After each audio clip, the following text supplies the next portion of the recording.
There comes a time in every life when the dream, once burning bright with the fire of hope, is extinguished. A silent grief overtakes the soul when what you prayed for, labored for, hoped for, is broken. You look upon the ruins of your past and wonder if any good can come from them. The shattered remains of what you once believed was from God, now lie in fragments at your feet. But listen carefully. It is in the very place of your broken dreams that the mystery begins. The God who moves in the whirlwind, who speaks from the mountain, who calls to the deep, he is also the God of the ruins. He is the God of broken dreams. Go back in time to the prophet Jeremiah. The city of Jerusalem has fallen. The walls are in ruins. The temple has been destroyed. The Ark of the Covenant is no more. The nation lies in captivity, its dreams crushed beneath Babylonian feet. Yet in the middle of the destruction, Jeremiah writes, "Great is your faithfulness." Why? Because Jeremiah knows the nature of God. He is not just the God of what is whole. He is the God who redeems what has been broken. He is the God who speaks not only before the storm, but through the storm. He is not absent from your broken place. He is present. He is near.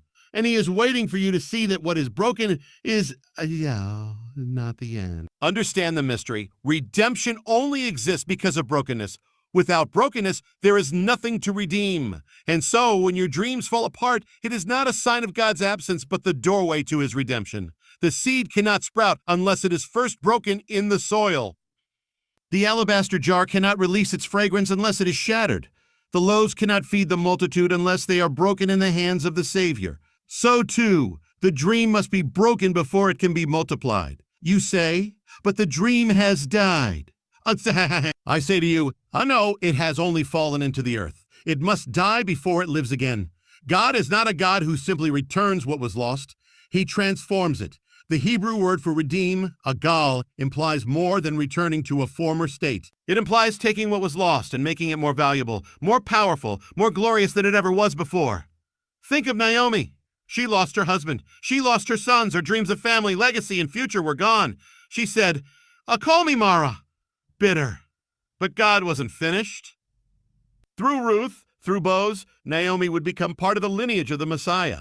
Her broken dreams were not just restored, they were transformed into something eternal. In your life, what is the thing you once hoped for that now lies in ruins? Was it a marriage? A calling, a ministry, a purpose, a child, a promise you once believed would come true? Look upon it again, not with the eyes of grief, but with the eyes of faith. The enemy wants you to believe it's over, but heaven sees something different. What you see is destruction. God sees as preparation. What you see is defeat. God sees as foundation. What you see as ashes. God sees as the place where he will reveal his glory. The enemy struck it down so it would die, but God allowed it so that it could live again. Purer, eternal, mature. Consider Joseph. He had a dream, a literal dream given by God, a dream of rising, of ruling, of being used for a purpose beyond his years. And then the dream was torn from him, betrayed by brothers, thrown into a pit, sold into slavery, falsely accused, cast into prison. For 13 years, the dream seemed dead. But in the darkness of that prison, the dream was not dying. It was being refined. In the silence of that cell, God was working. Because when the dream is from God, it can't stay buried. It must rise. And when it rises, it doesn't just bless the dreamer. It blesses a nation. It saves lives. Joseph said to his brothers, "You meant it for evil, but God meant it for good." That is the word for you. The brokenness was real. The betrayal was real. The loss was real. But the purpose is greater. There are dreams you've buried. Things you no longer talk about, hopes you no longer hold. But the Lord says, I remember. Every tear you cried, every silent prayer, every sleepless night, I saw it all. And I did not forget, but you had to go through the breaking. Why? Because unbroken dreams are often filled with self. They are dreams we try to build by our own strength, fulfill by our own plans, defend with our own hands. And so, the dream must be placed upon the altar. Only then can it be resurrected by God's hand and not yours. Only then can it carry the breath of heaven and not the striving of man. Do not fear the ruins. That which lies broken can yet become holy. The city was destroyed, but it was rebuilt. The temple was torn down, but it was restored. Even greater glory was promised in the latter house than in the former. So too, your latter day shall be greater than the former. But you must trust. You must believe. You must bring the brokenness into his presence. Do not run from the ashes. Run to him with the ashes. Run to him with the ashes. He is the only one who trades beauty for ashes, who gives joy for mourning, and garments of praise for a spirit of despair. You ask, but how do I start again? You don't. He does. Your job is not to rebuild your own dream. Your job is to place every broken piece into his hands. He is the potter. You are the clay. He doesn't discard what is marred. He refashions it. He remakes it. He turns what the world calls waste into a vessel of glory. And that dream, now redeemed, will carry a testimony. It will speak of God's faithfulness. It will not just be your dream. It will be his dream through you. So do not let the past define your future. The enemy wants to bind you to yesterday. But the Lord says, behold, I do a new thing. Do you not perceive it? Open your heart.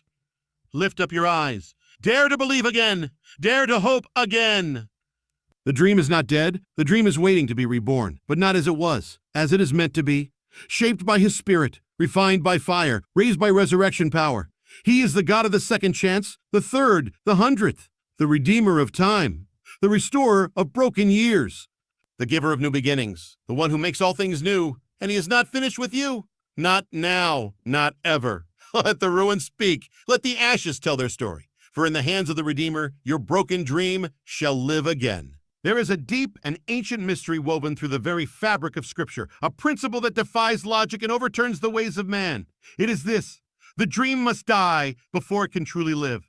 The vision must be surrendered before it can be fulfilled. It can be fulfilled. That which is born of the flesh may rise quickly, but will wither. But that which is born of the Spirit must first be buried in the soil of surrender. It is the mystery of the seed. Unless the seed falls to the ground and dies, it abides alone. But if it dies, it brings forth much fruit. This is not only the pattern of salvation, it is the pattern of dreams, the pattern of destinies, the pattern of redemption itself. Every dream born of God must pass through the valley of death before it can reach the mountaintop of fulfillment. Go back to the beginning. Abraham was given a dream.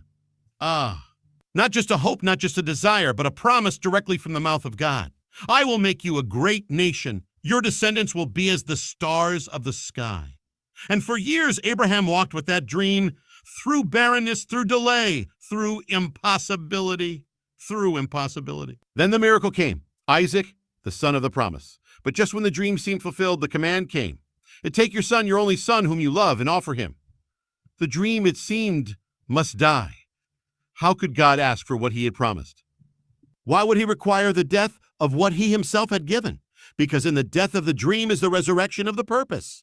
Abraham obeyed. He lifted the knife, and then the voice came, do not lay a hand on the boy. The dream was returned, but not as it was before. Now it carried within it the breath of heaven. Now it was not just a child. It was a destiny, a lineage, a nation, a foreshadowing of the Lamb to come. So too, the dreams in your life that are born of God must pass through death. The dream of ministry, of calling, of influence. That dream of marriage, of restoration, of a life used for eternal things. If it is truly from him, it cannot be fulfilled in your strength, your timing, or your ways. It must be surrendered. It must be placed on the altar. For as long as it is held in your hands, it is limited by your strength. But once it is placed in his hands, even in its death, it can be raised in power. Look at Moses, raised in the palace of Egypt, trained in the wisdom of the Egyptians. He had the passion to deliver his people, the fire to bring justice. But he struck down the Egyptian and fled. The dream died. For 40 years, he tended sheep in the wilderness. The fire dimmed. The calling forgotten. But then, in the wilderness of broken dreams, a bush burned with holy fire. And God called him not as a prince, but as a shepherd, not with the weapons of Egypt, but with the staff of humility. Moses' dream did not vanish. It was refined. It was resurrected. It was no longer his dream. It was God's dream through and the rod of a shepherd became the instrument of deliverance. That which had once been dead now lived, now parted seas, now brought down empires. The dream must die before it lives. That is the hard truth that many refuse to accept. In this world, we are taught to chase dreams, to fight for them, to build them up with our own strength. But in the kingdom, the way up is down. The way to live is to die. The way to gain is to lose. You must release the dream before you can receive it. That which you are clinging to, striving for, manipulating to come to pass, it must be laid down. Only in the soil of surrender can the seed begin to break open. Only in the breaking can the life inside emerge. It is not the outer shell that brings forth fruit. It is what is hidden within.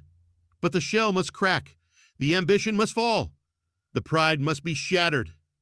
The control must be surrendered, and then and only then can the dream begin to live. Even Messiah, the author of all dreams, walked this path. He came with the dream of redemption to seek and save the lost, but even he did not fulfill the dream without death. He wept in Gethsemane. He was crushed at the cross. The disciples fled. The vision seemed lost, but in the silence of the tomb, the power of resurrection was working. And on the third day, the stone was rolled away. The dream had not died, and then it had conquered death itself. So too, the dream you once buried in grief may yet rise again, not in your strength, but in his power. Not in your timing, but in his perfect plan. There are those who say, but I have already buried it. It has been too long. The hope is gone. I tell you, so it was with Lazarus. 4 days in the tomb beyond all hope. The sisters weeping, the mourners wailing, and yet the voice of the Master cried out, Lazarus, come forth! And the dead man rose. There is no dream so buried that it cannot be called forth by the voice of the Redeemer. There is no grave so deep that his power cannot reach. But you must let it go. You must let the dream die. Stop trying to revive it by your own means. Stop mourning over what God is preparing to resurrect. Release it, place it in the tomb, seal the stone, and wait, for the third day is coming.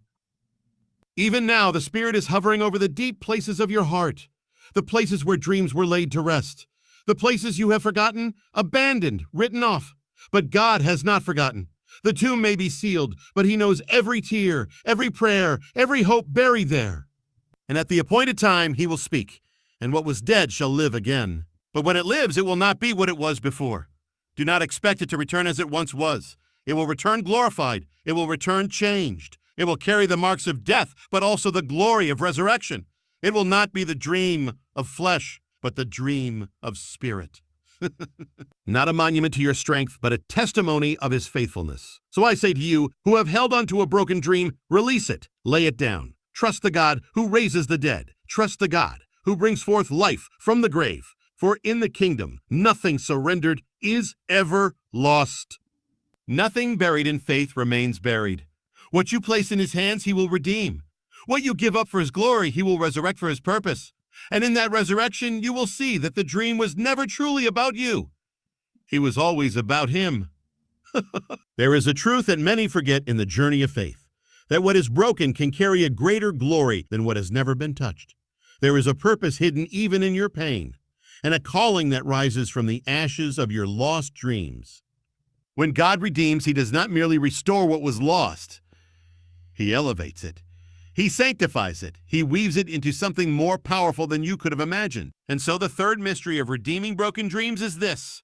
Your greatest ministry, your greatest testimony, your greatest anointing may come not from what you achieved, but from what you survived. Not from your successes, but from your scars. Consider the Apostle Peter. He was bold. He was passionate. He walked on water. He declared that he would never deny the Messiah. But then the rooster crowed, and his dream shattered. He had failed. He had denied the one he loved. The dream of being a faithful disciple, the hope of standing strong, all crumbled in a courtyard of fear. But that very place of failure became the foundation of his calling. After the resurrection, the risen Lord appeared not to rebuke, but to restore. Peter, do you love me? Not once, but 3 times, redeeming each denial. And then came the calling, feed my sheep. The man who once fell in weakness was now commissioned in grace. The broken disciple became the rock on which the church would be built. The scar became the seal of authority. So too it is with you. That which you thought disqualified you may, in the hands of God, become the very thing that qualifies you to minister. The loss you endured, the wound you carry, the shame you buried, it is not the end of your story. It may be the key to your purpose. The dream that broke your heart may become the path that opens the hearts of others. For what you have walked through, you can now walk others through. What you have overcome, you can now help others overcome. The pain you carry can become healing in another's life. Your story written in tears can become a living epistle of redemption. Look at the life of David. Anointed as king while still a shepherd boy. Called to greatness, chosen by God. But the dream did not come easily. He was hunted, betrayed, rejected. He lived in caves and wilderness, far from the throne he had been promised. And in that wilderness, something was being forged. A deeper trust, a heart after God, a kingship not rooted in power, but in praise. When David finally took the throne, he ruled not as a man of pride, but as a man of prayer. His psalms were born not in the palace, but in the pain. And to this day, his words comfort generations. Why? Because they came from a man who knew brokenness and the God who redeems it. You must understand this. The breaking was not random. The delay was not pointless. The sorrow was not wasted. In the kingdom, nothing surrendered is ever lost. Every tear you cried was counted. Every moment of despair was recorded. The God who numbers the hairs on your head has not overlooked your suffering. He has woven it into your destiny. He has hidden a crown in your cross. And even now, he is preparing to use the very thing that crushed you to become the platform that lifts you. But there is a condition. You must bring it to him. Not hide it, not pretend it never happened, not bury it beneath a smile. You must bring the broken dream, the shattered vision, the pain, the failure, the regret, bring it all into his presence. He does not reject the wounded. He does not despise the crushed. A broken and contrite heart, he will never turn away. If you bring it, he will take it. He will take it. If you lay it down, he will lift it up. If you surrender it, he will sanctify it. And what happens next is holy. He takes the brokenness and turns it into a testimony. He takes the pain and turns it into authority. He takes the wound and turns it into wisdom. People don't need perfect leaders. They need healed ones. They don't need polished stories. They need real ones. The world is filled with people who are hurting, who have buried their dreams, who think it's too late. But when they hear your story, how you were broken and healed, how you lost and were restored, how you fell and were lifted, they will find hope, not because you are strong, but because he is. Even the cross itself speaks this mystery. The most broken moment in history, the crucifixion of the Son of God, became the doorway to the greatest redemption. The darkness of Golgotha became the light of salvation. The cry of abandonment became the anthem of victory. And the wounds of the Messiah became the source of our healing. Oh, by his stripes we are healed. If God can turn the agony of the cross into the glory of the resurrection, then what can he not do with your broken dream? So take heart. Your story is not over. The best chapters may be the ones yet to be written. The ones that begin not with achievement, but with surrender. Not with applause, but with tears. And those chapters will shine with a greater light, because they were written in the ink of redemption. You are not forgotten. You are not forsaken. You are being fashioned into a vessel that carries more than a dream. You are being shaped to carry glory. But let this truth take root in your soul. The dream was never about you alone. It was always meant to go through you to others. The broken dream, once redeemed, becomes a river of life for those around you. You were not just called to survive. You were called to carry healing. You were not just meant to dream. You were meant to become the evidence that God redeems. So stand up from the ruins. Lift your eyes from the ashes. Stretch your hand toward the heavens. Say, Lord, I give it to you. All of it, the good, the bad, the broken. Use it for your glory, and then watch what he does.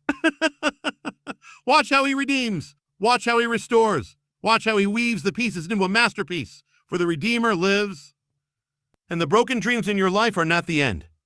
They are the beginning of something greater. And what rises from them will bear a glory that no unbroken dream could ever carry.